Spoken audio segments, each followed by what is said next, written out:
জন্য টিয়ারশেল বা লাঠি চার্জ করতে পারে, তাদেরকে সরাসরি গুলি করে মেরে নিশ্চিত করতে পারেন না। এবং আমরা দেখেছি একটা ছেলে কাহিনী সে ঝুলেছিল, দুজন দিয়ে উপর থেকে গুলি করে তার মৃত্যু নিশ্চিত করেছে, এই অধিকার আপনাকে দিয়েছে। তো যারা সরাসরি গুলি করে মানুষকে মেরে ফেলতেছে তাদের কাছে টিয়ারশেল কিছু না, তারা তো মানবিক কোনো পর্যায়ের মধ্যেই নাই। সুতরাং এই প্রত্যেকটা ঘটনার আমরা নিন্দা জানাই এবং প্রত্যেকটা হত্যাকাণ্ডের সঠিক বিচার হতে হবে।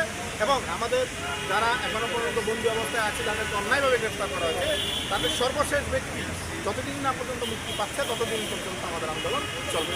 এবং নতুন করে যদি কাউকে গ্রেফতার করা হয়, নতুন করে যদি কাউকে আবার মামলা দেওয়া হয়, আপনার এই আন্দোলনের ধাপ আরও আগাবে, যেটা আপনার জন্য যথেষ্ট ক্ষতিকারক, আপনার পতনের অন্যতম কারণ হয়ে দাঁড়াবে।